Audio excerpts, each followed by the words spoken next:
Hello everyone, जय Hind. SSC GD हो, चाहे देखिए सीएपीएफ कोई भी रिक्रूटमेंट हो या अग्निवीर आर्मी, आप कहीं भी कोई भी कॉम्पिटिटिव एग्जाम्स की आप तैयारी कर रहे हैं, रिश्ता परीक्षण, ब्लड रिलेशन, रीजनिंग का एक इम्पोर्टेंट चैप्टर है। यानी कि आपको कहीं ना कहीं रीजनिंग का यदि पार्ट आ रहा है तो उसमें ब्लड रिलेशन के क्वेश्चन आपको देखने को मिल जाता है। अब ब्लड रिलेशन क्या है और किस तरीके से हमें उसको बेसिक तरीके से समझना है, वो हम यहाँ बात करेंगे।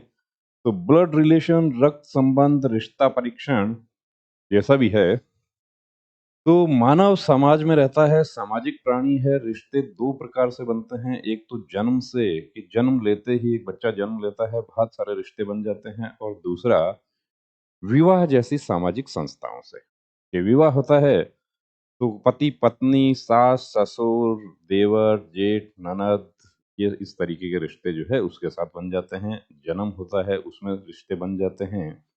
अब किस रिश्ते को क्या कहा जाता है उसमें हम समय जाया नहीं करेंगे, वो आप बेहतर जानते हैं।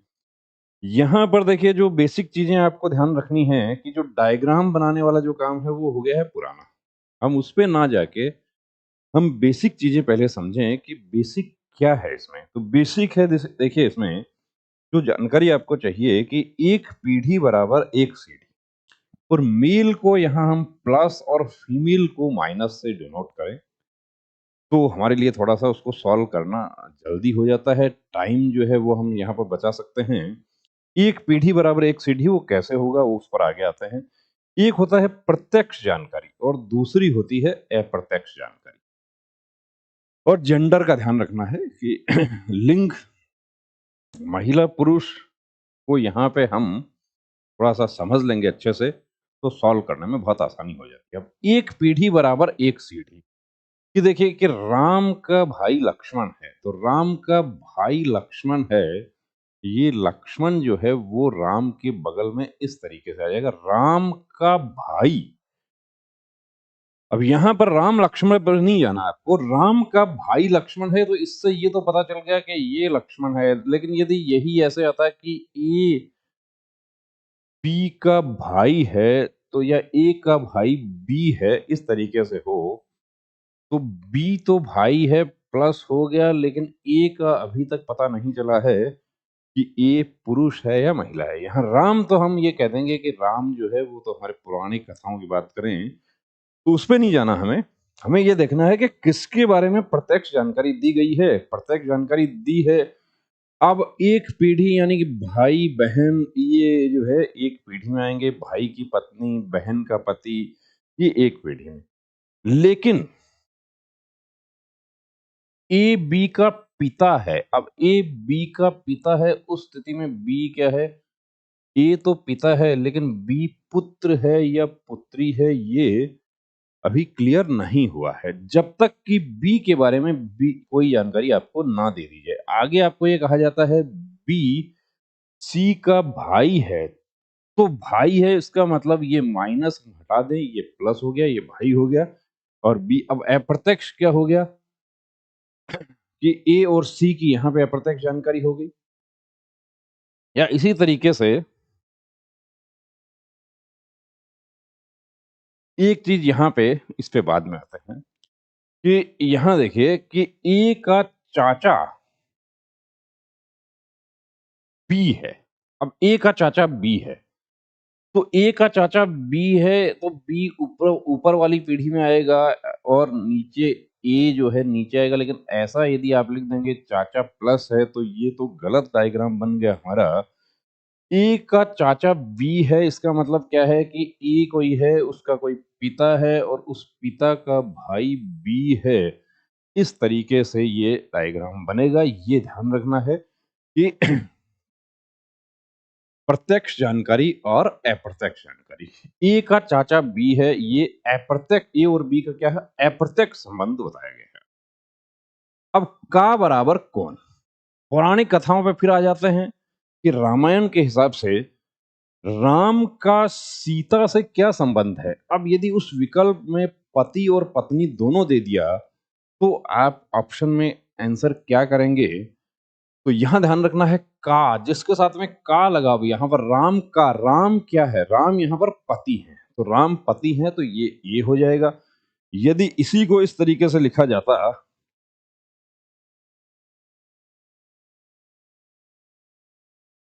कि यही क्वेश्चन यदि आपको इस तरीके से लिख दिया जाता कि राम से सीता का, यहाँ पर देखिए आप थोड़ा-सा ध्यान ये देना है कि का बराबर कौन समझने में आसानी हो जाएगी कि राम से सीता का क्या संबंध है? तो का बराबर कौन? अब यहाँ पे का बराबर कौन यानी सीता क्या है? सीता यहाँ पर पत्नी है। तो ये चीज़ यदि आपको समझ आ गई, तो एक विकल्प में जब दोनों इस संबंध वाले ऑप्शन आ जाते हैं, वहाँ पर आपको कन्फ्यूजन नहीं होगा कि आपको ध्यान रहेगा का बराबर कौन।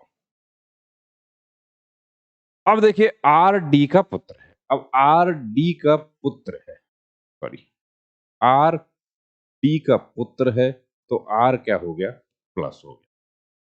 आर एल का भाई है, आर भाई है, यहाँ पर एल जो है, लेकिन अभी तक ना तो डी का पता चला है लिंग का और ना ही एल का पता चला है। आर एस का पति है।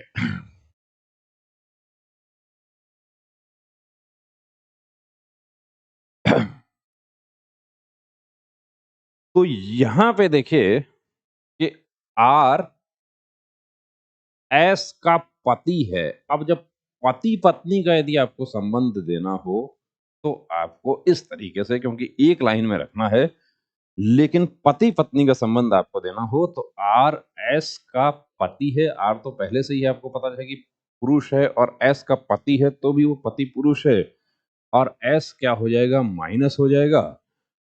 आर एल और के का पिता है। अब एल और के जो हैं वो यहाँ पर ये एल अलग है, इस एल को मैं एल आई कर देता हूँ, थोड़ा-सा अपने लिए समझने में आसानी हो जाएगी कि आर, तो ये आर के नीचे जाएँगे कि एल, आई और दूसरा ये इस तरीके से आपको डायग्राम सेट करना है कि एक पीढ़ी बराबर एक सीढ़ी। कि पिता ऊपर गया, भाई बराबर में आ गया, पत्नी भी बराबर में आ गई, लेकिन पत्नी और बहन का ध्यान रखना है कि यहाँ पर आपको ये कहे कि कमल की पत्नी सुनीता है। तो आपको क्या करना है? आपको लिखना है कमल और उसकी पत्नी सुनीता, इस तरीके से डायग्राम आपको बनाना है। और कमल की बहन गीता है, तो वो गीता उसके बगल में इस तरीके से लाना है और ये माइनस हो गया, ये भी माइनस हो गया और कमल जो है वो पुरुष हो गया। तो ये कन्फ्यूजन नहीं रहेगा और कमल के पुत्र-पुत्री के बारे में बात करता है, तो वो उसके नीचे चले जाएँगे। कमल के माता-पिता के बारे में बात करता है, उसके ऊपर चले जाएँगे। कमल की पत्नी के माता-पिता के बारे में बात की जाती है, तो वो भी उसके ऊपर चले जाएँगे। तो ये बात क्लियर हो गई यहाँ पे कि एक पीढ़ी बराबर एक सीढ़ी किस तरीके से। अब देखिए यहाँ पर हम इसी तरीके से एक जानकारी जो दी हुई है, उसको हम यहाँ डायग्राम में सेट करते हैं कि डी का विवाह एस से हुआ है। अब डी का विवाह एस से हुआ है, यहाँ पर ये नहीं पता चल रहा कि पुरुष और महिला कौन है, तो डी और एस आप इस तरीके से लिख दें। लेकिन आगे कहा कि जो आर की माँ है, अब आर की माँ कौन? एस आर की माँ है, इसका मतलब ये माइनस है, आर एक सीढ़ी नीचे चला गया, ये अप्रत्यक्ष जानकारी में पुरुष हो जाएगा। आर का विवाह एस आई से हुआ है, तो ये एस आई जो है ये आर, जो जे की पुत्री है। जे की पुत्री कौन है? जे की पुत्री ये एस आई जे की पुत्री है, यानी कि पिता माता को जिस लाइन में आप ले रहे हैं, अपनी पत्नी के पिता माता को भी उसी लाइन में लिया जाएगा, यानी कि एक सीढ़ी बराबर एक पीढ़ी। अब ऊपर जा रहे हैं। अब अजय गोपाल के दादा हैं।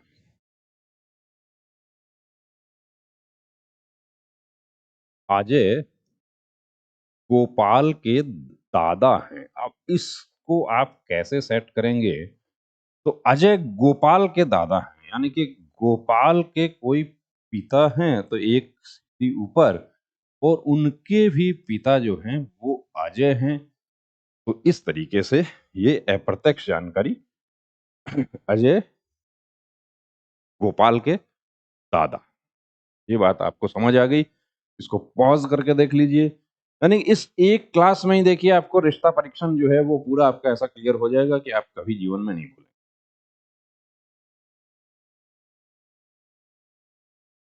माता-पिता की लाइन एक सीढ़ी ऊपर, कि राजा दशरथ के पुत्र राम हैं। माता-पिता के पिता की लाइन 2 सीढ़ी ऊपर, कि माता-पिता अब के लव-कुश जो है वो राजा के राम राम के पुत्र हैं लव-कुश, लव और कुश। तो लव-कुश के पिता राम, अब राम के पिता को यदि ऊपर सेट करना है तो 2 सीढ़ी ऊपर चला जाएगा। पति का भाई-बहन या भाई-बहन, पति-पत्नी की सीढ़ी समान लाइन, राम के भाई कौन हैं? लक्ष्मण हैं, तो वो इनके बगल में आ जाएँगे। राम की पत्नी जो है वो सीता जी हैं, तो वो इनके बगल में इस तरीके से कर्व्ड आ जाएगा। लक्ष्मण की पत्नी उर्मिला हैं, तो वो कहाँ जाएगा कि वो भी इसी की लाइन में कर्व्ड हो जाएगा। पति का भाई-बहन वो समान सीढ़ी में जाएगा, पति-पत्नी का भाई-बहन, और पुत्र-पुत्री की पत्नी, पुत्री का पति की लाइन वो नीचे, ये आपको एक सीढ़ी बराबर एक पीढ़ी आपको क्लियर हो गया होगा। हम आगे बढ़ते हैं। अब देखिए इसमें जो प्रश्न आते हैं वो किस प्रकार के प्रश्न आते हैं। 3 तरीके के क्वेश्चन आपको पूछे जाते हैं परीक्षा में, जिसमें पहला तो होता है समूह पर आधारित, जिसमें राम-श्याम नाम वाले समूह दिए होते हैं, ए-बी-सी-डी वाले समूह दिए हुए हो सकते हैं। राम-श्याम वाले में भी देखिए ध्यान रखना है कि सुमन राजस्थान में महिला का नाम होता है, और बिहार में, पश्चिमी उत्तर प्रदेश में उसमें सुमन पुरुष का भी नाम होता है। तो कभी भी आप नाम को देखकर महिला पुरुष ये अंदाजा नहीं लगाना है, अनुमान नहीं लगाना है। जो जानकारी इसमें दी हुई है उसके अनुसार उसको डायग्राम को सेट करना है। रामू और श्यामू भाई हैं। रामू और श्यामू, देखिए मैं यहाँ पे पूरा लिख रहा हूँ, बाकी आप आर एस लिख सकते हैं। बाकी क्या होता है कि जैसे हमारे जो एडवांस एग्जाम्स आते हैं उसमें राम, राजेश, राकेश, इस तरीके से कि आपको आर से आप डिनोट ना कर सकें, आपको आर के साथ में और कुछ भी सेट करना पड़े, वो मौके पे देखना है आपको। रामू और श्यामू भाई हैं, तो ये भी प्लस है और ये भी प्लस है, रामू और श्यामू। महेश रामू का पिता है, तो महेश को एक सीढ़ी ऊपर ले जाएंगे, महेश प्लस है। जगन प्रिया का भाई है। अभी देखिए जगन प्रिया का भाई है, ये जो रामू, श्यामू और महेश की जो जानकारी दी है उससे जगन अलग है। तो आप एक बार जगन प्रिया का भाई है, इसको आप जगन और प्रिया, सॉरी, इसको आप साइड में रखें। लेकिन आगे क्या कहा है, और प्रिया श्यामू की पुत्री है। श्यामू की पुत्री है तो प्रिया क्या होगा, नीचे आएगा। प्रिया पुत्री है, जगन प्रिया का भाई है, ये जानकारी अब यहां आ गई। जगन का रामू से क्या संबंध है? का बराबर कौन भी ध्यान रखना है, जगन के लिए पूछा गया है। तो जगन क्या है यहाँ पे, किससे? रामू से। रामू क्या हो गया, जगन के पिता के भाई हैं, तो रामू चाचा है यहाँ पे और जगन भतीजा है। इसमें दोनों विकल्प दिए हुए हैं, चाचा और भतीजा। पूछा क्या आपको, का बराबर कौन? जगन का, तो जगन क्या है यहाँ पे, जगन जो है वो भतीजा है, आपका आंसर होगा सी। लेकिन यदि आपको यही पूछ लिया जाता कि जगन से रामू का क्या संबंध है, तो रामू क्या हो जाते यहाँ पे, चाचा हो जाते। आपको यहाँ पूछ लिया जाता महेश का जगन से क्या संबंध है, महेश यहाँ पे दादा हो गए। महेश की पत्नी का जगन से क्या संबंध है, तो महेश की पत्नी जो है वो जगन की दादी हो गई। यदि डायग्राम आपका सही बन गया, और डायग्राम में भी M R S P J, Jagan को जे, इस तरीके से आप लिखेंगे तो थोड़ा काम जल्दी हो। तो ये पहले तरीके के प्रश्न आपके, जिसमें कि समूह, एक समूह दिया हुआ है, मुश्किल से 4-5 लोग, ज्यादा नहीं दिए जाएंगे आपको। यदि हम कांस्टेबल लेवल की, हेड कांस्टेबल लेवल की, इस तरीके के क्वेश्चन की बात करते हैं। हाँ, क्वेश्चन को पूरा पढ़ना जरूर है, कि डायरेक्ट ट्रिक पर आने से पहले क्वेश्चन पढ़ लेना, क्योंकि कभी-कभी क्या होता है आपको घुमाया जाता है, ऐसा घुमाया जाता है कि आप गलती कर बैठे। वो जब हम डिटेल में क्वेश्चन्स करेंगे उस समय बात करेंगे आपके लिए। अब देखिए परिचय पर आधारित, अब परिचय पे आधारित परिचय कैसे दिया जाता है?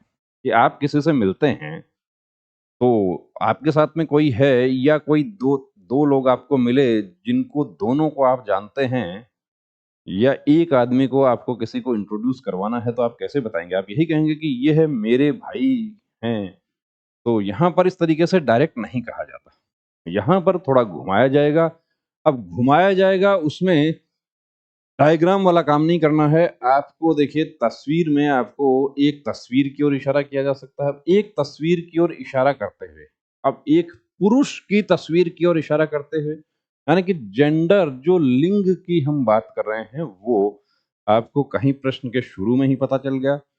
लेकिन इस प्रश्न में यहाँ कहा जा रहा है, एक तस्वीर की ओर इशारा करते हुए कमल ने कहा, अभी तक ये नहीं पता चल रहा है कि तस्वीर किसकी है, पुरुष की है या महिला की। ये है मेरे दादाजी के इकलौते पुत्र की पत्नी है। सरलीकरण करते हैं इसका। इसको कहा गया है सरलीकरण। मैथ में आप सरलीकरण करते हैं, वही सरलीकरण हमें यहाँ करना है। सरलीकरण कहाँ से शुरू होगा? ये है, वह है, इसका, उसका, यहाँ से सरलीकरण शुरू होता है। ये है वह। मैं, मेरा, यहाँ से क्या होगा कि हमें आगे सरलीकरण करना। अब इसको देखिए, मैं सरलीकरण आपके लिए करूँ उससे पहले थोड़ा-सा मैं कि ये है कौन? यहाँ पर ये है कोई, यहाँ से आप इसको बाँट लीजिए। ये है कौन? तस्वीर। ये है कौन? तस्वीर। अब तस्वीर आगे कहा गया है, तस्वीर वाली महिला का कमल से क्या संबंध है? पुत्र की पत्नी है, यहाँ भी पता चल गया कि वो महिला की तस्वीर है। लेकिन पूछा क्या रहा, पूछ क्या रहा है वो हमें लास्ट में पता चलेगा। तो तस्वीर, किसकी तस्वीर? तस्वीर वाली महिला, कौन? तस्वीर वाली महिला। देखिए इतना लिखने की ज़रूरत आपको नहीं पड़ेगी, ये सब सिर्फ़ आपको समझाने के लिए लिखा जा रहा है। तस्वीर वाली महिला, ये है कौन? तस्वीर वाली महिला। मेरे दादाजी के इकलौते पुत्र। अब दादाजी के इकलौते पुत्र कौन है? कमल के दादाजी के इकलौते पुत्र, कमल के दादाजी के इकलौते पुत्र कौन हो गया? कमल के पिता हो गए। कमल इकलौते पुत्र की पत्नी है। कमल के पिता की पत्नी, कमल के पिता की पत्नी है।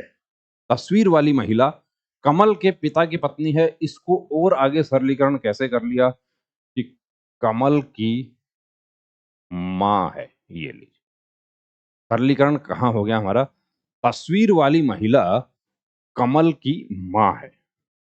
ये जो इतना घुमाया हुआ था इन्वर्टेड कॉमा में अप्रत्यक्ष रूप से जो कहा गया था, या प्रत्यक्ष रूप से जो बात कही गई थी, उसको हम कहाँ सरलीकरण कर लिए कि तस्वीर वाली महिला कमल की माँ है। तस्वीर ना होके डायरेक्ट महिला की ओर इशारा करते हुए कमल ने कहा, तो हम तस्वीर वाली नहीं करके महिला, पुरुष की ओर इशारा करते हुए, तो ये है वह है से क्या करना है, आपको बाँट देना है और आगे मेरे दादा, आगे वाला जो कथन है, उस कथन का आपको सरलीकरण कर लेना है। और ये सरलीकरण किस तरीके से किया कि आप उस जगह स्वयं को मान सकते हैं, लेकिन यदि फीमेल कैंडिडेट हो, तो वो जो स्वयं को मानने वाली बात है, वो थोड़ी-सी क्या प्रॉब्लम कर जाती है, मेल-फीमेल ध्यान रखना है। तो यहाँ पर तस्वीर वाली महिला कमल की माँ है। तस्वीर वाली महिला का कमल से क्या संबंध है? यहाँ भी ध्यान रखना है, का बराबर कौन? महिला का, तो महिला यहाँ पर क्या हो गई? माँ हो गई। ये कमल की माँ है। इसमें आपको घुमा के प्रश्न पूछा जा सकता है, क्वेश्चन को पूरा पढ़ना है, जल्दबाजी नहीं करनी है। यहाँ ये भी पूछा जा सकता है कि तस्वीर वाली महिला का कमल के पिता से क्या संबंध है? अब आपने क्या किया कि सरलीकरण भी कर दिया, बहुत जल्दी कर लिया। अब कमल के पिता की तो वो क्या है? पत्नी है। ये ध्यान रखना है। आगे बढ़ते हैं। आशा करता हूँ कि आपको समझ आया होगा। एक पुरुष की तस्वीर की ओर, अब ये देखिए, एक पुरुष की तस्वीर की ओर, यहाँ पता चल गया कि तस्वीर किसकी है। यहां से बांट लीजिए। वह कौन, आपको यहां लिखना है पुरुष, मेरे दादाजी के इकलौते पुत्र का पुत्र है। कौन कह रहा है? रचना कह रही है। रचना के दादाजी के इकलौते पुत्र, रचना के पिता। इसको सरलीकरण, रचना मेरे, कौन कहने वाला कौन है? मेरे रचना, रचना के दादाजी के इकलौते पुत्र, रचना के पिता का पुत्र है, यानी पुरुष। आगे और क्या कर सकते हैं? रचना का भाई है। ये सरलीकरण हो गया।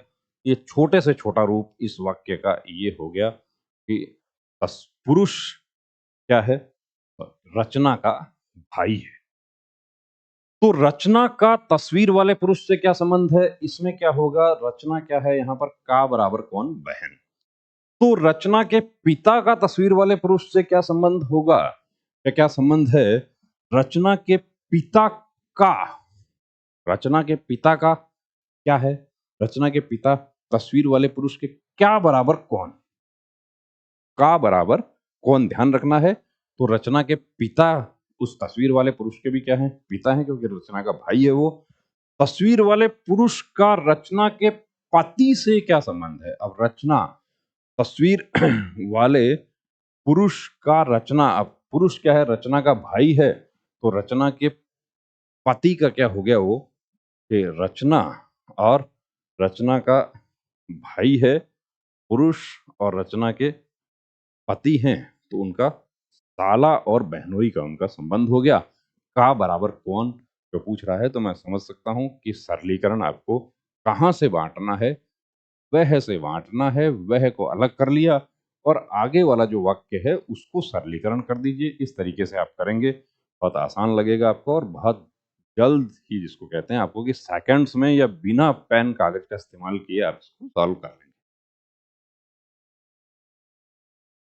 तीसरे प्रकार के प्रश्न इसमें आते हैं गणितीय समीकरण पे आधारित। अब गणितीय समीकरण इस तरीके से, कुछ समीकरण दिए हुए रहेंगे। अब समीकरण देखिए, ये ए बी सी डी, ये हमारे विकल्प हैं। ये थोड़ा सा कंफ्यूजन ना हो जाए, तो इसमें एक तो देखिए मेल फीमेल का ध्यान रखना है। यहां पर जब ऐसा आता है male female trick, male female trick. दूसरी चीज यहां पे आपको ये कि जिसके लिए पूछा गया है कि इसमें कहा है निम्न में से कौन सा समीकरण का अर्थ है एम आर का भतीजा है, किसके लिए पूछा है? एम के लिए पूछा है। जिसके लिए पूछा है उसके बाद में यदि कोई निशान नहीं है तो वो विकल्प आपके कोई काम का नहीं है। ऐसे प्रश्नों को ऑप्शन से उठाना थोड़ा आसान हो जाता है। बाकी किस तरीके से हम चैन सिस्टम बनाते हैं वो भी आपको बताएंगे। तो एम के बाद में देखिए एम के लिए पूछा है और दो ऑप्शन हमारे पास ऐसे आ गए जिनमें एम के बाद में कोई निशान नहीं है, तो वो आपके काम के नहीं। अब आते हैं हम मेल फीमेल ट्रिक। अब हम ये कोशिश करें कि हमें एम आर का भतीजा है, इसका मतलब इस समीकरण में या इस जो पूछा गया है प्रश्न, उसमें एम क्या होना चाहिए? एम वहां पर है पुरुष। तो कौन सा विकल्प ऐसा है जिसमें एम जो है वो महिला शो कर रहा है, तो वो भी हमारा कट हो जाएगा। अब ये देखिए दो ही ऑप्शन बचे हैं, एम गुना टी और एम माइनस एस। अब गुणा पर पी गुणा क्यू का अर्थ है पी क्यू का भाई है। पी गुणा क्यू का अर्थ है पी क्यू का भाई है। एक पीढ़ी बराबर एक सी। तो गुणा यानी कि एम गुणा टी, इसका मतलब क्या है? एम जो है वो पुरुष हो रहा है, टी का वो क्या है? भाई है। टी का भाई है। इसका मतलब ये हमारे अभी ऑप्शन जो है वो काम आएगा हमें। आगे वाले पे चलें कि M minus S, P minus Q का अर्थ है पी क्यू की माँ है। P minus Q P Q की माँ है। माँ है इसका मतलब क्या हो गया कि पी जो है वो जब माइनस पी के बाद में माइनस है, तो इसका मतलब पी माँ है, यानी पी महिला है। m minus S, m s की माँ है, यहाँ पर m क्या हो गया? m हो गया महिला। हमारा तो m क्या होना चाहिए? पुरुष होना चाहिए। आपको समझ आ गई होगी बात। तो इसका मतलब ये ऑप्शन जो है ये भी हमारा कट हो गया। अब तो एक ही ऑप्शन बचा, एक ऑप्शन बचा, तो वो हमारा उत्तर हो गया। लेकिन हम इसको सॉल्व कैसे करें, चेन सिस्टम कैसे, कि R भाग J में चले जाए। R भाग J, P भाग Q का अर्थ है P Q की बहन है। तो R भाग J, R J की बहन है। अब J क्या है ये नहीं पता चलेगा, इसको आगे J और M का संबंध बनाइए। J प्लस, तो देखिए P प्लस Q का अर्थ है P Q का पिता है। तो J plus M, J M का पिता है। तो J प्लस हो गया, और M गुणा T, M गुणा T, M T का भाई है, तो ये प्लस हो गया, M T का भाई है। ये इस तरीके से हम डायग्राम बना लेते हैं। डायग्राम बना के उसका संबंध बना लिया जाएगा। किसका पूछ रहा है, क्या पूछ रहा है। तो यहाँ देखिए हमने बेसिक तरीके से बात की कि रिश्ता परीक्षण में आपको क्या ध्यान रखना है, रिश्ता परीक्षण में किस तरीके के प्रश्न आते हैं, और नेक्स्ट क्लास में हम आपके लिए कुछ इंपॉर्टेंट क्वेश्चंस जो पिछले एग्जाम्स में आए हुए हैं वो हम डिस्कस करेंगे। तो बने रहिए हमारे साथ। जय हिंद।